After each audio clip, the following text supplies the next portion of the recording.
சில நேரங்கள்ல நம்ம கேட்குற ரெக்வெஸ்ட்டுக்கு ஒருத்தவங்க முடியாதுன்னு சொல்றதே மிகப்பெரிய ஒரு கைண்ட்னஸா இருக்கும்.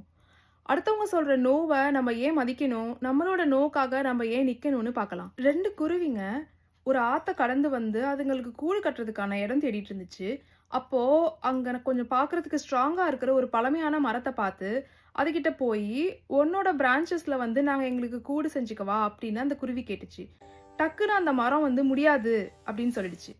இந்த குருவிங்களுக்கு என்னடா இது மூஞ்சில அடிச்ச மாரி இப்படி சொல்லிடுச்சே அப்படின்னு சோகமா பறந்து போயி, வேற ஒரு மரத்த தேடி கண்டுபிடிச்சு, அதுல ஒரு கூட அழகா அமைச்சு அவங்க ஹேப்பியா இருந்தாங்க. தூரத்துல இருந்து இந்த ஃபர்ஸ்ட் மரத்த வந்து அடிக்கடி பார்த்துட்டே இருக்கும்போது, அது எப்பவும் தனிமையா இருக்கதையே அவங்க பார்த்துட்டு இருந்தாங்க. பார்த்துட்டு அவங்க நெனச்சாங்க, இந்த மரத்துக்கு யாரையுமே புடிக்காது போல இருக்கு அப்படின்ட்டு. இப்படியே நாட்கள் போயிட்டே இருக்கும்போது, ஒரு நாளைக்கு திடீர்னு அவங்க இருந்த அந்த காட்டுல பயங்கர ஒரு புயல் மழை பெய்ய ஆரம்பிச்சுச்சு. காத்து பயங்கரமா அடிச்சு, அங்க இருந்த ஆத்துல பெரிய வெள்ளம் ஏற்பட்டுச்சு. அப்ப அங்க இருக்கிற மரங்களால வந்து அதோட ஈடு குடுக்க முடியாம எல்லாம் கஷ்டப்படும்போது, இந்த குருவிங்களுக்கு ஃபர்ஸ்ட் முடியாதுன்னு சொன்ன அந்த மரம் இருக்குது இல்லையா? அது கொஞ்சம் கொஞ்சமா நிக்க முடியாம சாயிறத அந்த குருவிங்க பாத்துச்சு. அந்த மரம் ஆத்துல விழுக போற நேரத்துல அந்த குருவிங்கள பார்க்கும்போது அது சொன்னுச்சு, "என்னோட வேர்கள், என்னோட ரூட்ஸ் வந்து வீக்கா இருக்கு அப்படின்னு நான் உணர்ந்தேன். என்னால உங்களுக்கு சேஃப்டி குடுக்க முடியுமா? இல்லையான்னு எனக்கு ரொம்ப டவுட்டா இருந்தது. அதனால தான் நான் உங்கள ஏத்துக்கல." அப்படின்னு சொன்னபோது, அந்த குருவிங்களோட கண்ணுல ஒரு சோகம் தெரிஞ்சது. அந்த மரம் இந்த இடத்துல மோசமா நடந்துக்கணும் அப்படின்னு நினைக்கல. ஜஸ்ட் அதோட கெப்பாசிட்டி என்ன, லிமிட் என்ன அப்படின்னு அது புரிஞ்சு நடந்துக்குச்சு. இதே போல தான். உங்கள நோக்கி வர ஒவ்வொரு நோவுமே ஒரு ரிஜெக்ஷனா தான் இருக்கணும் அப்படின்னு அவசியம் கிடையாது.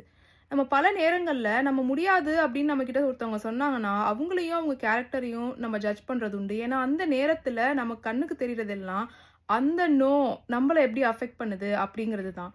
ஆனா, அந்த சிச்சுவேஷன்ல அவங்க எவ்ளோ விஷயத்த சுமந்துட்டு இருக்காங்க. அவங்களால நம்ம கேட்கிற இந்த விஷயத்தையும் எடுக்க முடியுமா? முடியாதாங்கிறது அவங்களுக்கு மட்டும் தான் தெரியும். நம்ம கண்ணுக்கு அது முழுசா தெரியாது. அப்படி இருக்கும்போது நம்ம என்ன பண்ணுவோம்? அவங்கள்ட்ட ஒத்துக்க வைக்கிறதுக்கு ட்ரை பண்ணுவோம். அவங்கள புஷ் பண்ணி கொஞ்சம் கன்வின்ஸ் பண்ணுவோம். ஆனா, இப்படி நம்ம புஷ் பண்ணி, ஃபோர்ஸ் பண்ணி நம்ம ஒரு ஓகேவ வாங்கும்போது, அது கூட தொடர்புடைய எந்த ஒரு எக்ஸ்பீரியன்ஸுமே அந்த 2 பெர்சனுக்குமே குட் எக்ஸ்பீரியன்ஸா அமையறது கிடையாது.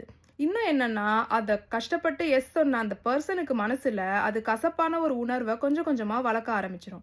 ஒருத்தவங்க நோ சொல்றாங்க அப்டின்னா, அவங்களோட எமோஷனல் அல்லது மென்டல் அல்லது பிசிக்கல் லிமிட்ட அவங்க ரீச் பண்றாங்க அப்டின்னு அர்த்தம். உங்களோட நோவ நீங்க ஸ்ட்ராங்கா ஓன் பண்ணும்போது, நீங்க உங்களுக்காக கேர் பண்றீங்க, அந்த அதர் பெர்சனுக்காகவும், கூடவே உங்க 2 பேருக்குள்ள உள்ள ரிலேஷன்ஷிப்க்கும் கேர் பண்றீங்கன்னு அர்த்தம். அதேபோல ஒருத்தவங்களோட நோவ நீங்க மதிக்கும்போது, உங்க 2 பேருக்குமே நீங்க ஃப்ரீடம் குடுக்குறீங்கன்னு அர்த்தம். ஒரு ரிக்வெஸ்ட்ங்கிறது அடுத்தவங்களுக்கு எஸ் ஆர் நோ சொல்றதுக்கு ஃப்ரீடம் இருக்கிற வரைக்கும் மட்டும் தான் அது ரிக்வெஸ்ட்டா இருக்கும்.